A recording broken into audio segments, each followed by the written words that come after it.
Welcome back to the One Line Away podcast. I'm one of your co-hosts, Tyler Weber. And this is Cassie Weber. And in today's episode, we are going to be discussing privacy. With a journey like this, it can look really different from couple to couple on this whole path of what you're choosing to share or not share. And I think there's so many ways to go about it. And I do honestly stand by anyone's approach, because Tyler and I, in the 4 years that we've been going through this, there has been time periods where we have given more real things in differently. And I think that there's something to say with no matter what, though we have decided to come full circle and talk very openly about our journey, it doesn't negate anyone else's that might be going through this silently and privately, and both are okay. Both look different. I just think that on the back end, there's some things that I definitely want to reflect on and open maybe people's eyes to with this whole topic. When you're trying to figure out throughout your journey how to tell others, or I guess we can get into our first topic of to share or not to share, right? It's going to be figuring out how much you want to go into, as you were just saying. This isn't just a simple pros and cons that you can write down. Whether you decide to share or not to share doesn't start and it doesn't stop with the journey as a whole. There might be different pieces in your journey where you're really open or really closed off, and that fluctuation is just hard to navigate at that alone. But when you kind of waver out where your journey begins, maybe it's something that came really abrupt, or maybe it is a development of knowledge that you knew walking into this chapter of wanting to grow your family was going to look different from someone else's journey, from the norm. Maybe it's in the societal norm, whatever that looks like. I think if you're someone that's kind of trying to figure out your way through this, obviously we don't have the answers, but from what we've gone through as far as our experience and also reflection, I hope that this episode can help you kind of like think through this and take caution on which direction you take. I don't think it's wrong to share, and I don't think it's wrong to battle this silently. I just feel that it's most important to have the support that you need, whether that's yourself or a professional or a trusted family, or whoever it is. I struggle to think that anything in life is meant to be dealt with alone, with many things outside of just infertility. But I do think that we've experienced two different sides of the coin, and both have actually had pros and cons, and we're here to kind of unravel those and not tell you what to do, but just help your mind find a direction that makes sense in your walk right now, whether it's fresh or 10 years in. I don't like the word necessarily regrettable, but there's just things that definitely, like, as you go through life, there's going to be things that you wish that you would have handled differently, but your mindset just wasn't there while you were in that moment. I think the PSA of it all with this whole topic is it's truly your choice. I don't think that you can do it perfectly. And I think that's the hardest part, is you want to do it right, because this is such a fragile period of your life. And it's like every move you make on that chessboard, it matters, and it can affect the direction that you go with different things while you're going through infertility. And as advice is to be taken very carefully. I think when you deal with advice in this realm, you have to take everything with a grain of salt, because though maybe something works for us or something works for you, it could just completely flip-flop on how that effect goes in your journey, or with the response of your the people in your social circle or your family, however that looks. I think it's hard to look at your journey at bird's eye view sometimes. It's hard because in the moment you have to just go with what feels best. And there has been times along the way where maybe I didn't stand by that in later time, but you can't rewind. The biggest piece of advice that I could give regarding on sharing is make sure you guys are both on the same page. And I'm not saying like if one person like one foot out the door or anything, but just make sure that both of you are willing to share because it is your story. On the other side of it, if you are going and have been on the route of not sharing, I think I think it's important to recognize your strengths and your weaknesses in that. And if you feel safe, most safe with yourself and maybe your partner, if you feel most safe with that and that alone, and if that's enough and it's serving you in the way that allows you to continue on whatever path you're on, that's just fine. If you're starting to feel like shutting out the world, shutting out family members, shutting out friendships, shutting out your significant other, if that's starting to swallow you whole, I think that's where you have to kind of tweak your thought process on your privacy. It's such a privilege for, I think, on the other side of it, for people to be welcomed into a space that is so precious and so Raw. raw. And I just think it's a privilege for someone to get to step there, like have that foot in the door. And that's why it's just so important on who you do allow into that part of your journey when you are on the more private side of it. And again, there's no right or wrong way to do it. And yeah, I think that's Being vulnerable is very hard, yeah. especially with something like this where you just don't know.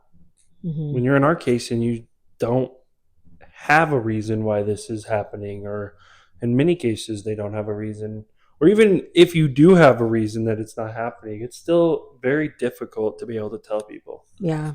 So just always keep that in mind.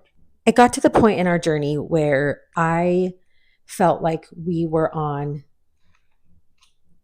a loop that kept repeating itself over and over and over again. And with the emotions of that, I was dealing with like that feeling of failing time and time again. And it just kept taking and chipping away at my heart. And with that, I felt like I was letting down so many people. And I couldn't deal with the heartbreak on top of my own. And so that's really where we went from being very open and very almost innocent in the journey to holy moly, this is way more serious than what I can even like try to portray in the lightest of ways online or on social media or around people. Like I just couldn't, it couldn't be fluffy anymore. And so that's when we kind of dove into the other side of that whole scenario of just shutting down and not like reeling it back in. And reeling it back in had way harder consequences than I anticipated. And so it's hard, you know, like I think if we go back, it's like you wonder what it would be like if people had no clue that we were going through this or wanting to start our family. Because for the longest time, I feel like you can get away with like, oh, like we're newlyweds, we're just wanting to experience life together and travel and just enjoy our time being married. But then there's again that societal norm of like, well, then people start asking questions when it's like on their time frame of like when you start settling down and growing your family. And I feel like we just like, you can only get away with that for so long. And that's opinion based, of course. But even with that thought process, I'm like, they still, we would have been met with our match of dealing with that like false or like toxic positivity of like, oh, like, yeah, like we might want kids someday, but we don't really know.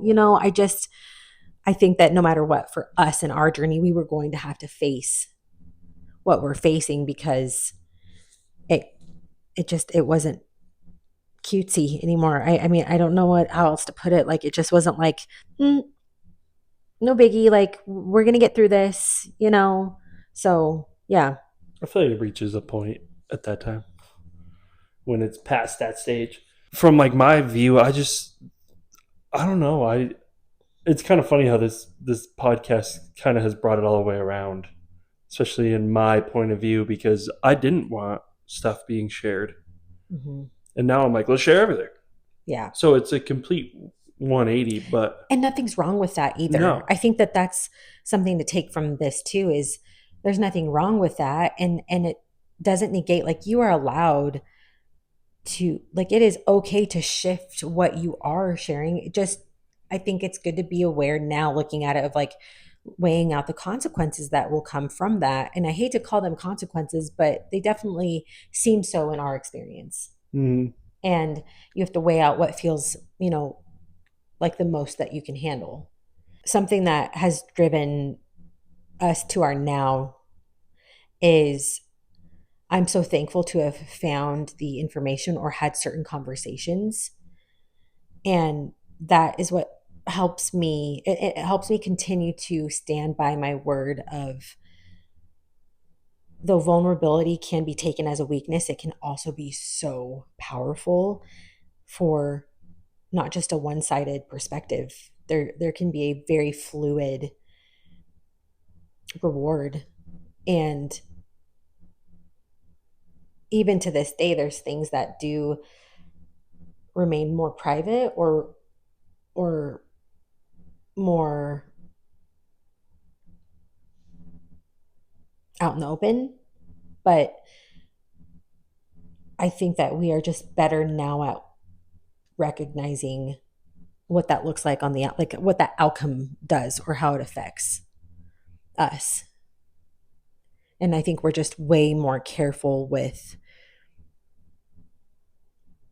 being selfish in a good way that benefits us now. Like, it's not about, like, I feel like now it's the shift is it's about us and not about them. Right.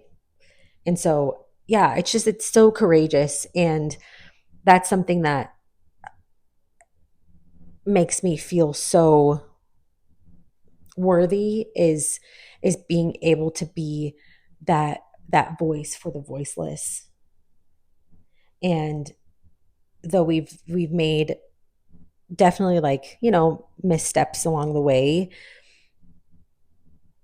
you can't take any of it back. And I wouldn't now. I just think like in the moment, that's when it's most fragile. That's when it's most to be taken care of in that moment. And I wish that there was times along the journey where either right after a loss or maybe like repping up for a treatment preparation for, there's like things that I wish I would have treaded differently into. I think social media is one thing, but I do think that relationship wise, those are where I find that I, to a fault, am very open and very trusting. And though I can read the room well in most cases, I have been kind of tested on certain things in the past where maybe I didn't need to spend the energy on sharing something to someone, or maybe it was, maybe I wasn't actually ready to talk about certain things at certain points. being able to share this and be vulnerable and help out other people and be like, Mhm. look, like this is real. We are reliving everything. Yeah, there's so much energy that we do take into going back through these, we'll call them the trenches. And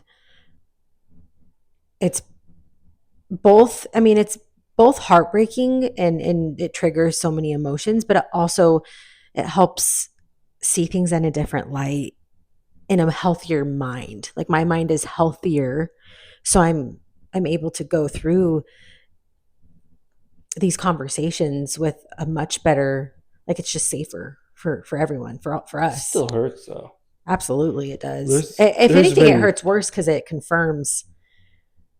It's very affirmative on what we've gone through, and you're like, dang, that does suck. yeah, You're like, oh wait, I lived that.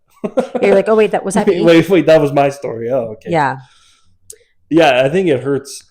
I wouldn't say it hurts worse because I know like the outcome and I know where we are at now, but I'd say it does hurt still. Like, Mhm. once we wrap up and turn off all these lights and put the chairs back in the living room, I feel like we get to that point where I'll just sit there and I'll be like, dang, thought that was Mhm. last year, Yeah. in moments. And I mean, it's not like we chose to do this, so I'm always happy talking Yeah. about it and like, but you have to come to that. You have to be strong mentally, and yeah, and we have to tell ourselves before every episode or before we get into any story that we tell or whatever it is that like we're being vulnerable for a reason, and we're doing this to help us and help someone else. Yeah. And I think if you can get that in your head and you're willing to do it, like it's great to talk about it. Definitely. And I have people in my life that still have chosen the private route, and I can't word it. I mean, how do I word this? I I can see it too on that side of like there's a bigger strength that even that takes to hold this in. And there's just strengths and weaknesses on both sides of it. And that's why I think it's just, I hope that as you listen to this, it allows you to find a direction that feels best and knowing yourself best, whether you're in a mental state that feels like you're able to kind of walk through that by yourself or be able to walk through that with someone that feels safe to do so with. As a wrap up, I want to reiterate that no matter which way you go, whether that's start to finish in your journey to the other side or start to middle to quarter, whatever it looks like, you have to trust that what you're doing in that moment, whether that's sharing, not sharing, that it is the right thing in that moment. And no matter what comes, whether you feel that you might have dealt with that situation differently later, all that you can trust in that moment is that you're doing your very best and you can stand by that no matter if you change your thought process on that later. You stand by your heart in that moment because that's sometimes all you have. And if you haven't heard this recently, let it be from us. You're doing the best you can. Always remember that. And in the meantime, if you haven't got caught up on our recent episodes, be sure to tune into those and we will see you guys in the next episode.